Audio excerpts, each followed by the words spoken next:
According to the World Happiness Report of 2024, since COVID, the number of people who have reached out or are willing to help others has grown exponentially. And this is globally.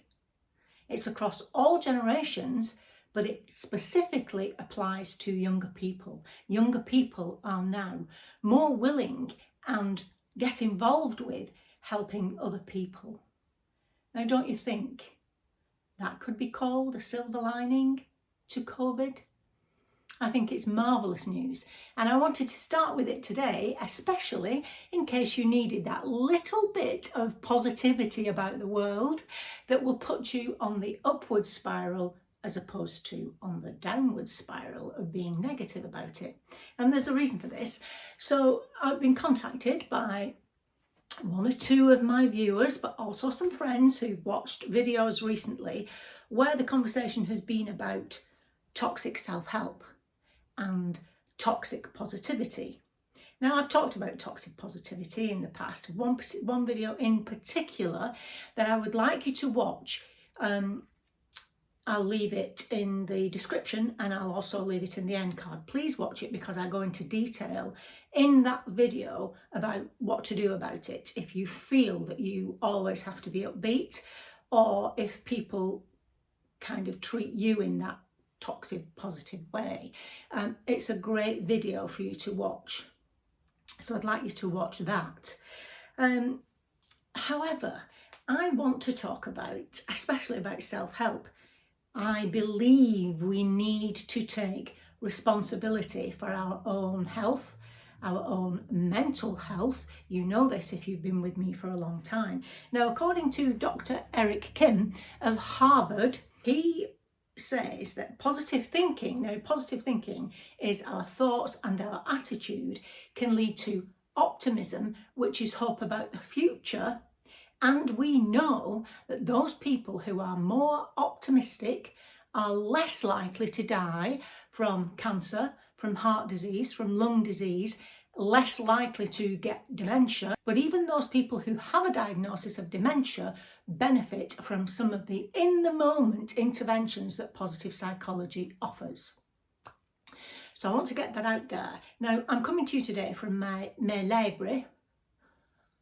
It's a bit pretentious to call it a library. In fact, it's my snug or my happy place, and it happens to have a bookshelf in it, a bookcase in it. These books are self-help books. Quite a few of them are interior design books too, because that's my field as well. But there are lots of self-help books here. Now, there is a difference between, whoever the video was talking about toxic positivity. There is a caveat to it. So, for example, let's just say you watch various videos. Now, I watch them myself. There are people who do hair, people who do makeup, just general vloggers and so on, who all talk about psychology in their own way, or pop psychology. But so they might come out with something, but you have to remember this is their opinion, and their opinion is valid and valuable. They're talking to you about their experience, but this is where you have to try to delineate between someone who's talking like that from their own experience versus someone who's coming from a science background. And I think that's the key. Now, I know you as my audience are far more intelligent to believe anybody who might suggest that you should be upbeat and happy all the time. It's nonsense.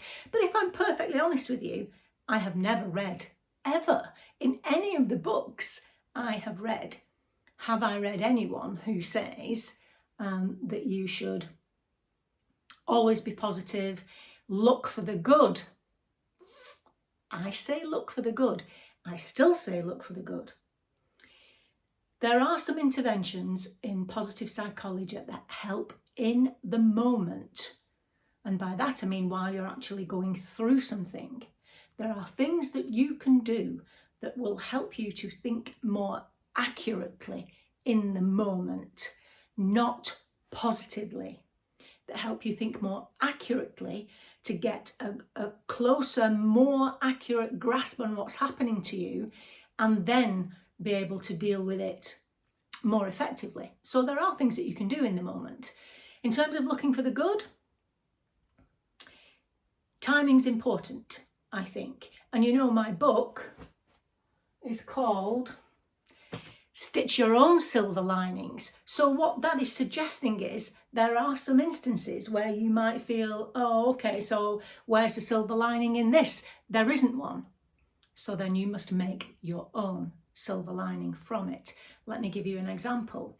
My daughter Charlotte, who passed away, do you know, it's coming up to 5 years since Charlotte passed away. And of course for me, it could be yesterday, but the point I'm making here is at the Charlotte show, which is what we called her funeral,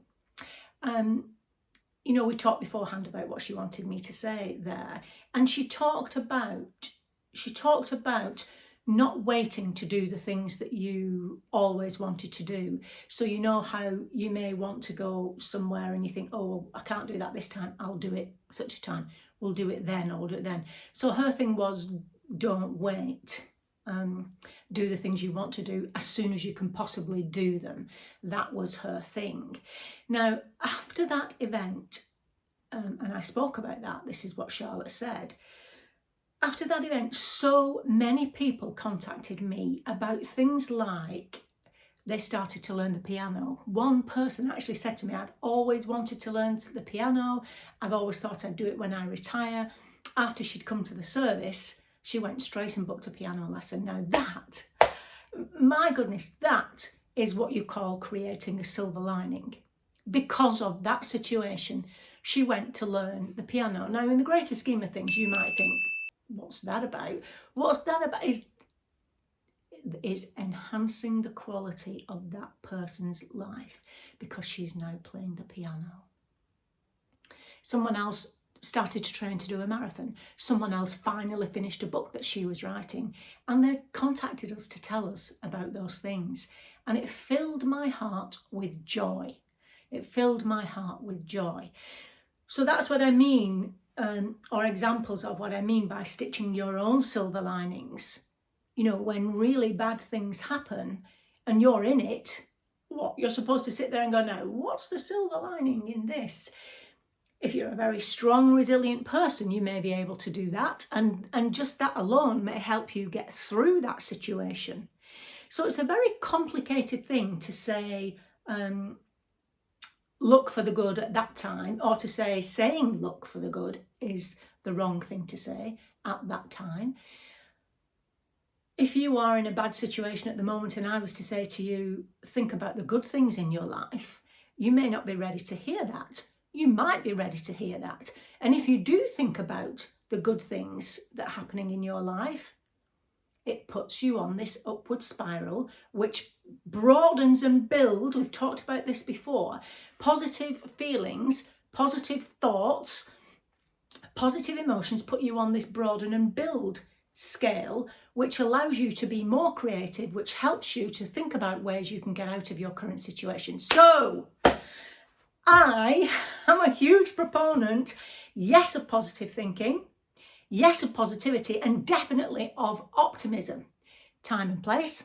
My audience is intelligent enough to know, and have lived long enough to know, being happy all the time is not only unreal, or it's inhuman. We have to experience negative emotions in order to grow, and in positive psychology, we are well aware of these negative emotions. And if you've watched my channel, you know, my thing is to get you to flourish without having to go to see a psychotherapist, without having to go and get that kind of help. First of all, find ways you can help yourself. And I'm sorry, but that means finding good self-help books that are written by people with a psychological science background So you know this has been researched, and use the ideas. And here's the big one. You've got to use the ideas and take action in order for these self-help books. I mean, that term shelf help, I really like. I've been guilty of that myself. Read a book, what a fabulous book, and then forget all about the ideas that they say inside them. That's the thing. Self-help books will only work if you use them to help yourself. Okay, I've been ranting there. In case you're wondering who's behind me, there she is. She likes self-help books too. And there's Mr. Freud keeping his eye on me as well. So tell me what you think about self-help books. Tell me if you've read a book that actually helped you. Give us the title of a book that you've read that's helped you. And then other people can look at that and use that book to help them too. So, okay, so if you were wondering, that's where I stand on self-help books. Be choosy over the books you buy. Look at who's written them and what their background is. And when you listen to, these other people, celebrities, seem to do it a lot. And this talks some sense, don't get me wrong, but I think if you truly want help, you need to go to someone who's written something, articles, books, and obviously YouTube videos, where they have a background in the science, and see what you can get from them. And don't forget to use what you learn and put it into action. Okay, please tell me in the comments box which book has been helpful for you, apart from my own, which of course I'm sure helped you enormously. And if you haven't read it, I'll leave the Kindle as a Kindle version, or you can go to my website, you can buy the book, I'll sign it for you, and you can also buy my collaboration book with